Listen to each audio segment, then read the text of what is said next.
Pourquoi faut-il toujours que je tombe sur toi dès que je franchis cette porte? Si tu as un problème, parle-en à Catherine. Oh, c'est justement mon intention. Reste là une seconde, j'ai 2 mots à te dire. Et n'oublie pas de claquer la porte en sortant. Très bien, Jill. Puisque tu es d'humeur à hurler, moi je vais faire pareil. Tu n'échapperas pas à cette Mais conversation. pour qui diable est-ce que tu te prends pour me parler sur ce ton? Écoute, je n'ai pas envie qu'on se dispute. J'ai quelque chose d'important à te dire. Et ensuite, si tu veux, je disparaîtrai de la circulation. Et est-ce que tu peux me le jurer?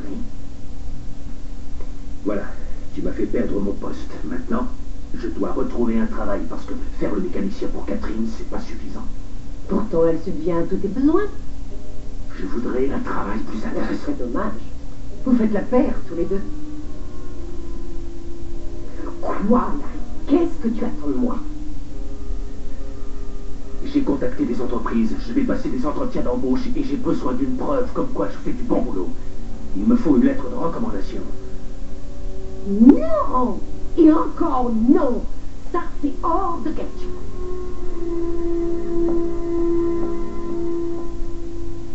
La semaine prochaine? Est-ce que c'est une blague? J'aimerais bien. Mais enfin, pourquoi décide-t-il d'avancer la date? D'après la loi, Phyllis a droit à un procès assez rapide. Mais étant donné qu'elle n'a pas respecté ses obligations, elle restera incarcérée jusqu'au verdict.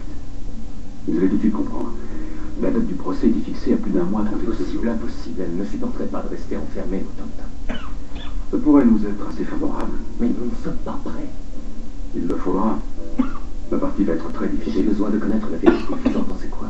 Quelles sont nos chances de remporter ce procès? Soyez franc avec moi. 50-50. Ah,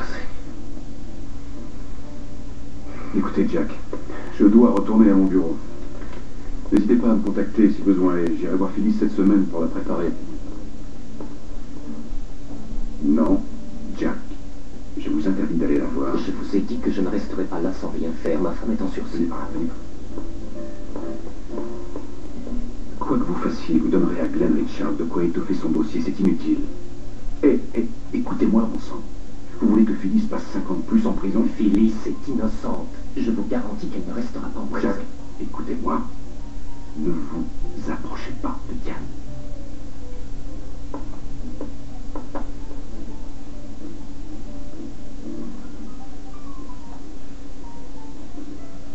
Mais voilà, merci. Tu as bien compris le message. Ou tu veux que je te réexplique? Oh, tu as été très clair, j'ai bien compris le message. Merci pour ta franchise. Tu vas pénaliser nos enfants juste parce que tu me détestes. Honnêtement, bien, nos enfants ne réalisent même pas qu'ils sont cousins. Ils l'apprendront un jour ou l'autre, Ashley. Tu sais, ce serait dommage de laisser nos petites querelles détruire les liens sacrés de la famille. Ce serait un bonheur pour eux. Et je sais que Jack m'appuierait. Ça n'est pas pour les enfants que tu fais ça.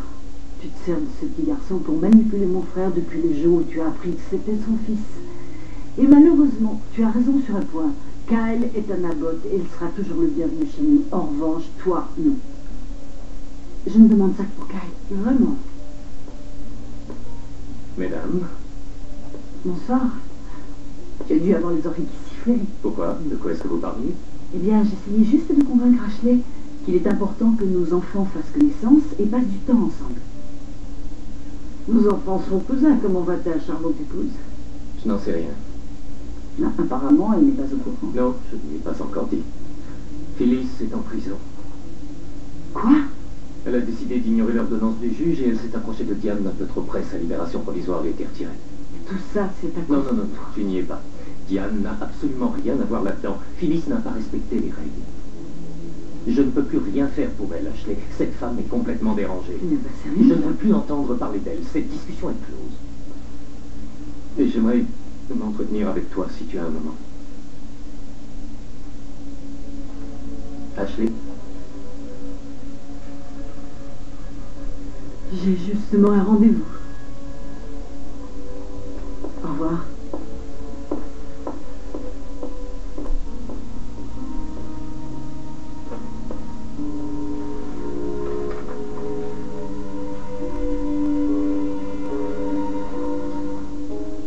Je crois savoir de quoi tu veux qu'on parle. oh, et de quoi? Vas-y, dis-le-moi. De Phyllis.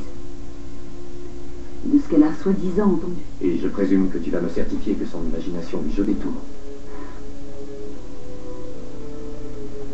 Non, Jack. Ce n'est pas du tout ce que j'allais te dire.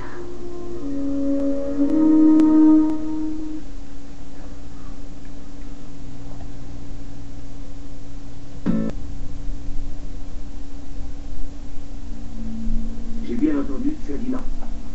Lorsqu'un employé est licencié pour faute de comportement, nous ne fournissons aucune lettre de recommandation. Bon sang, c'est pas juste. C'est le règlement de l'entreprise Japon. Et depuis quand? Tu aurais peut-être pu faire l'effort de lire le règlement intérieur. Ah, c'est génial, t'as bien profité de moi, puis tu me fiches à la porte. T'as abusé de ma gentillesse, et maintenant tu vas tout faire pour me démolir. Oh. Hé, Oh. non, c'est rien, je suis désolé. Je vais pas te faire de mal. Jill, s'il te plaît, ne joue pas avec moi. Je ne te demande pas la lune quand même, juste un coup de main, parce que maintenant il faut que je travaille. Laisse-moi réfléchir. Tu veux ta lettre? Alors j'ai peut-être une solution à te proposer, mais à une condition. À quelles conditions? Tu ne t'approcheras plus de moi, c'est ce que je désire par-dessus tout. Je ne veux plus jamais te voir, je ne veux plus jamais entendre parler de cette histoire sordide, c'est clair? Une histoire sordide. Alors voilà le marché. Tu dis à Catherine que tu démissionnes, puis tu déménages de chez moi. Tu ne franchis plus jamais le seuil de cette porte. Alors Harry, je te fournirai une lettre de recommandation en béton. Je connais des tas d'entreprises à 100 000 lieues d'ici qui se battraient pour que tu récures leur toilette. Alors c'est comme ça que ça va se terminer. J'obtiendrai ma lettre, à condition que j'obéisse sans broncher. C'est à prendre ou à laisser.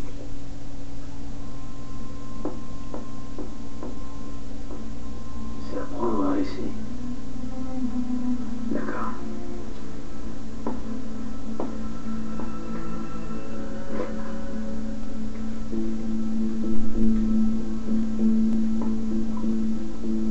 Bonjour, j'aimerais parler à Michael Baldwin, c'est Larry Wharton. Est-ce que vous pourriez lui dire que j'ai changé d'avis? J'ai besoin de lui. Je veux entamer des poursuites. Je le rappellerai. Je vous remercie.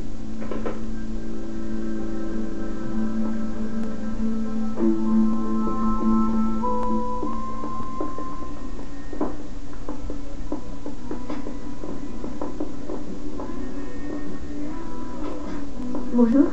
Ah, Victoria, comment ça va? Bien. Je peux avoir un café? Bien sûr. Merci. Merci. Bonjour. Ah, Victoria, bonjour. Oh, Attendez. ne bougez pas. Je peux m'asseoir? Oui, volontiers. Merci. Alors, ça va bien? Pas mal. Je fais de la rééducation et je me sens mieux de jour en jour. Je vais bientôt pouvoir gambader. Tant mieux. C'est une bonne nouvelle. Ouais, j'ai de la chance. Je m'en suis sorti. Et vous demandez ce que je fais là? Oui. Vous êtes sûrement au courant pour Diego et moi. Mon frère tient énormément à vous. Oui, mais c'est réciproque. Et j'ai rendez-vous avec lui. Ou peu importe ce que les gens pensent de moi. C'est vrai? Ouais. Je crois que je suis en avance. Je me suis dépêchée. Il se passe quelque chose de spécial. Non, rien. Enfin, je retire ce que je viens de dire. Diego rend ma vie très spéciale.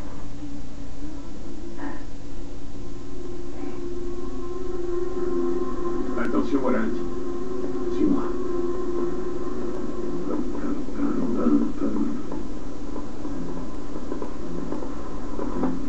Excusez-moi. J'ai perdu ma montre. Vous n'auriez pas l'heure par hasard? Oui, il est 19h30. Merci, c'est gentil. De rien, c'est normal. Donne-moi ton portefeuille. Recule, calmez-vous. Ton portefeuille, vite. S'il vous plaît, les gars. Oui, je vais vous le donner. J'essaie de gagner du temps, là. Tenez, prenez-le. 5 $. C'est tout? Oui, c'est tout ce que j'ai. Laissez-moi partir. Qu'est-ce qu'il y a dans ton sac? Il n'y a rien. C'est du linge sale. Je l'ai à l'abri automatique. Laisse-moi ma femme. Allez, S'il c'est vous ton plaît, sac. on m'attend. C'est urgent. Donne-moi ça. C'est pas vrai. C'est rempli de fric. Écoutez, les gars, c'est pas mon argent. Ce type n'est pas un enfant de cœur. J'en ai rien à faire. C'est plein de fric, je le prends.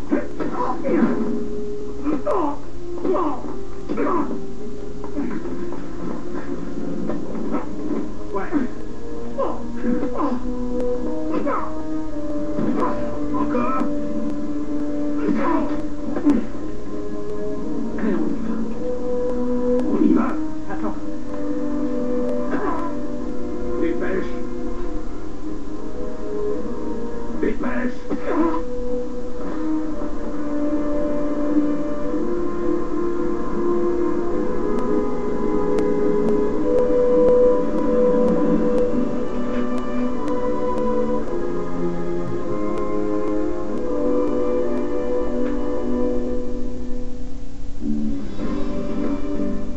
19h30, deuxième partie de l'émission Occupation Double à Whistler, tout ce que vous n'avez pas vu.